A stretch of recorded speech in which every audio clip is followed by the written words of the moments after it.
Hello, my friends. Welcome. My name is Joe. This is the Joe Martino Show. And today we're going to talk about 2 keys to living more fulfilling, more satisfying lives that we're less likely to regret. 2 really simple keys that are incredibly difficult. Let's kick it off. This is the Joe Martino Show.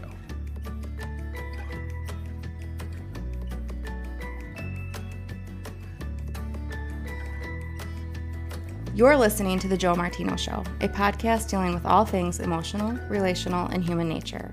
Joe is a licensed counselor in the state of Michigan, specializing in relationship therapy. He is also the author of the book, The Emotionally Secure Couple. All advice offered in this episode is offered for entertainment and educational purposes only. Enjoy the show. Hello, my friends. Welcome. I hope your day is going well. Whatever your day is doing, I hope that it's great. I hope your summer is awesome and going well. I was just commenting to my wife the other day about how fast I feel summer is going this year. And I know as you get older, a hard truth is that the older you get, the faster days go, let alone summer days, right? Days that are good. And this summer, we've spent a lot of time doing things around the house, trying to do some projects that we've put off for years for various reasons. And we've gotten a lot of those done, a lot more to do. But it does tend to cause the summer to feel like it goes a lot faster than I'm a fan of, if I'm honest with you. But that's neither here nor there. That is not what we're getting together to talk about today. Today, we're going to talk about 2 things that we can do to live more fulfilling and lives with less regret. More fulfilling and lives with less regret. But that's not a grammatically well-structured sentence. But bad grammar aside, let's go ahead and just talk for a moment about the reality of life. Life is hard. There are things that happen in life that we regret. There are things that happen in life that as we process through them, difficult things happen. I was talking to somebody about parenting, and they're like, man, there's just so many things I wish I had done differently. I'm like, yeah, me too. You know, when you run these things out, there's always difficulties. And one of the things that happens is our defense mechanisms can creep in and can cause our lives to be less fulfilling than we would like them to be, can cause our lives to be less meaningful than we would like them to be. And so we need to do 2 things if we're going to live lives that are more meaningful. If we're going to live lives that are more fulfilling, we need to do 2 things. The first thing that we need to do is we need to live intentionally. And I first kind of came about this idea from the reverse of it. I was talking to someone and we were talking about life, and he was like, well, why do you think people, live lives that they regret? And I said, it's typically because they fail to live intentionally. And I think that's true. But the reverse of that is also true. People who live lives that they don't regret, which is not the same as not having regrets. In other words, I think we're going to have regrets in life. We're going to do things and we're going to look back and be like, man, I could have done that differently. Oh, wow. That could have gone differently if I had done this thing. Oh, that conversation. I wish I wouldn't have it. I don't know about you, but that's me. I am an overthinker. I tend to overthink conversations. Like, I can replay a conversation in my head from years ago. There's one that runs on a loop in my head for free from when I was in, a junior in high school maybe. And it just runs. And we all have those probably. I don't know, maybe not. I know I have them. I know a lot of my clients have them. I'm saying a lot today. But what does it mean to live a life that we don't regret? In other words, a life that we put effort into, a life that we lived intentionally, a life where we chose the things that we did. So what does it mean to live intentionally? That's a great question, right? Like, how do we live intentionally? Well, we have to first of all start with, what do we want the end to look like? If we're going to live intentionally, what do you want your life to look like when it's done?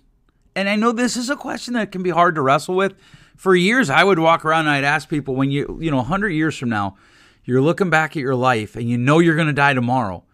How do you measure whether or not you won at life? And people are like, well, I don't know that you can win at life. And I think that's insanity, because we all know people who have lost at life. And if you can lose at life, that means you can win at life. So 100 years from now, if you're looking back at your life, how do you know if you won? 60 years from now, 20 years from now, 10 years from now? How do you know if you want it life? How will you determine what you want your life to look like? You have to know that to live intentionally. I've been smoking a lot of things on my smoker this summer. And one of the things that I consistently ask my family is, okay, what do you want tonight? Chicken, ribs, brisket, steak. What is it? What are we grilling? Because I need to know what they want. What are we doing for supper is the really short form question of this. What do you want out of your life? Because if you don't know what you want, then you don't know if you hit it, right? If you've ever been in a class where the professor was kind of fuzzy on the rubric for grading, you know the frustration of engaging in something and not knowing what the win is. It's terrible. But yet, that's how a lot of us approach our lives. We act as though there's no scoreboard, and we just know that that's not true. So part of the ways that we live intentionally is we recognize that there is a scoreboard. And we determine what the scoreboard is. What's the scoreboard for your life? That's seriously my question. How will you determine if you want a life? Because that is the first step in living intentionally. Because now you're aiming at something.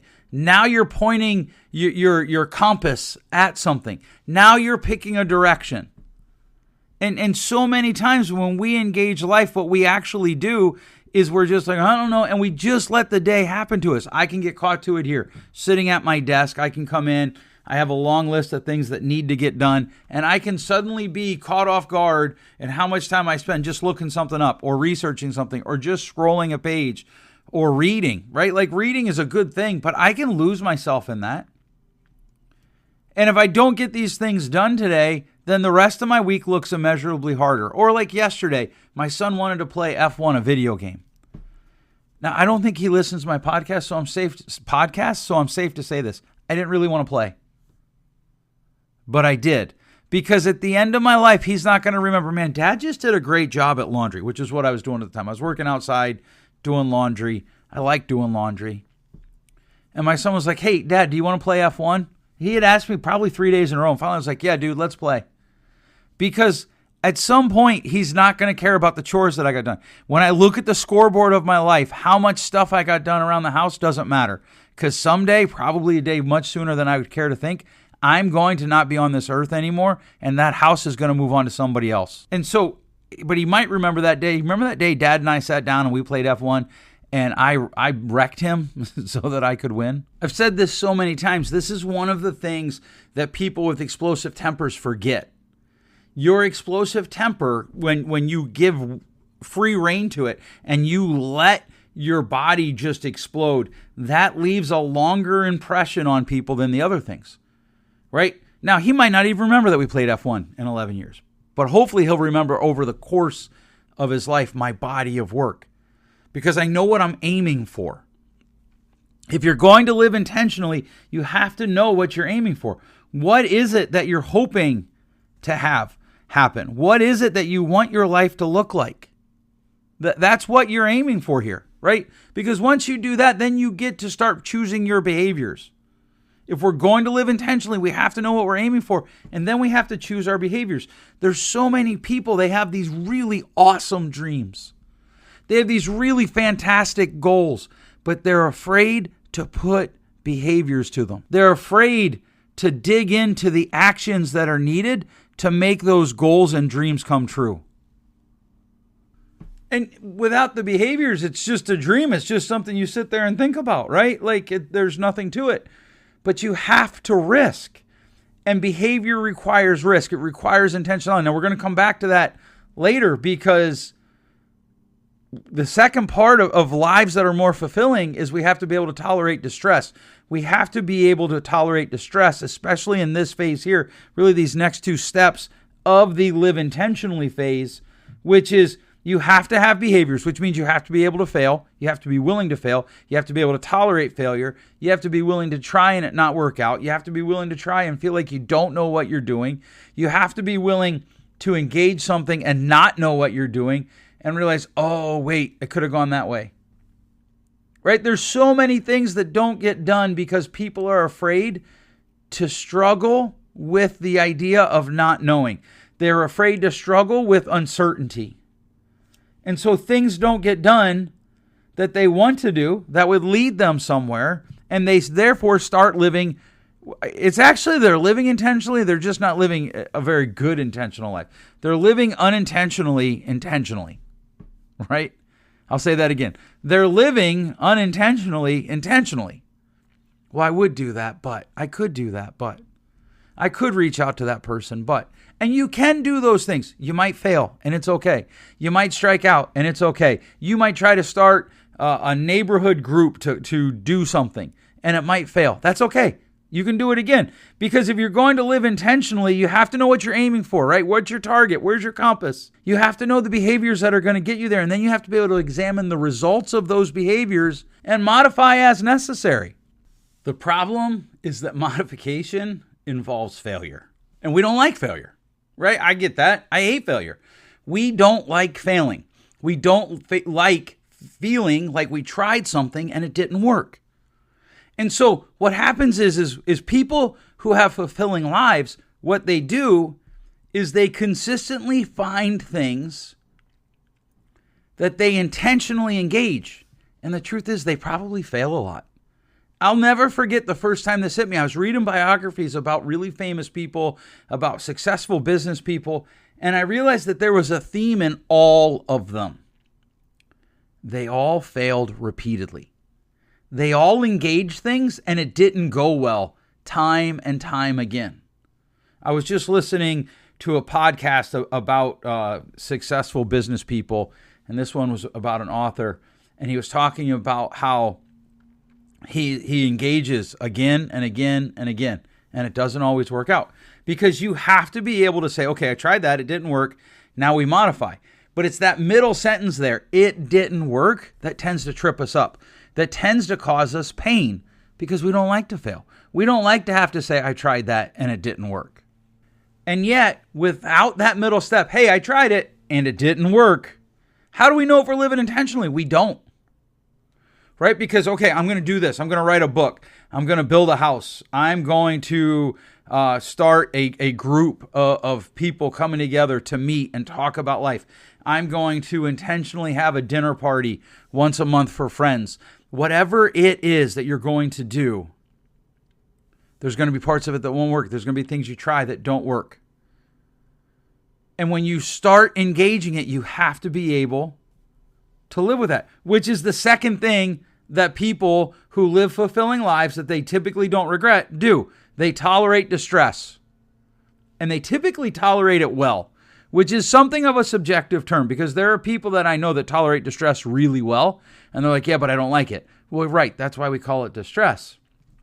Because there is a distress that is inherent in success before you get to it, because you're going to try and fail. You're going to try and have to adjust. And when you try and fail, that's distressful. And so what happens when it's distressful is, can you tolerate that? Can you go back to the thing that you want to do? Can you re-engage it? Can you fail and be like, okay, that didn't work, but I still think this is a good idea, so we're going to try and change these behaviors? If you can engage meaningful things. If you can't, then you're going to struggle to engage meaningful things, because meaningful things are typically difficult. Marriage is difficult. Parenting is difficult. Having close friends is difficult. And if you can't intentionally engage those things and tolerate the distress of failing, you won't be able to intentionally engage them for long. That isn't how it works. In fact, that's the exact opposite of how it works, right? Whatever it is that you want to do, let's say you set a reading goal.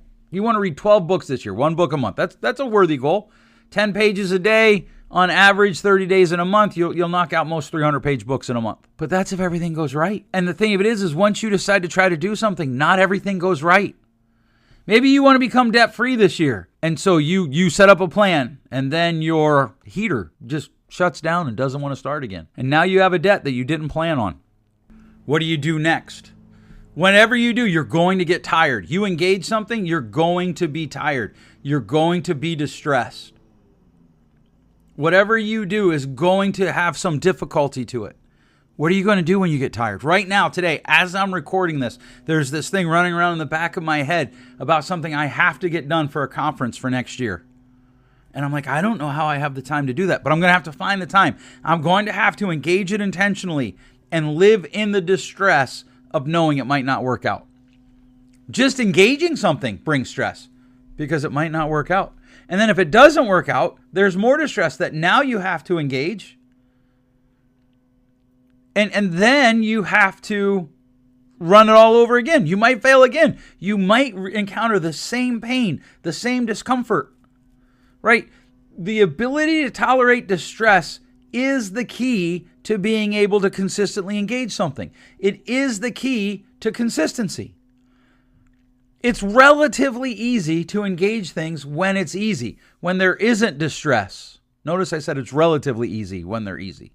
Because sometimes even when it's easy, it's not easy. And the meaningful things are rarely easy. You want to have deeper relationships? Somebody's going to hurt you. I promise.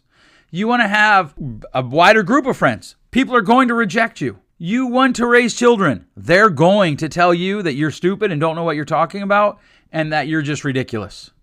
It's just part of it. What do you do then? That's the question we're trying to race out here with can you tolerate distress? What do you do after it gets hard? What do you do after you tried and it failed? Or what do you do when you're scared? What do you do when you're afraid? What do you do when you go to try it and you get tired? The more you can say, you know what, I am tired, and maybe I'm going to rest for a few minutes. Maybe I'm going to take a little bit of time and I'm going to regroup. But then I'm going to get up and I'm going to go back at it. I'm going to get back up and I'm going to re-engage and run at it. What do you do then?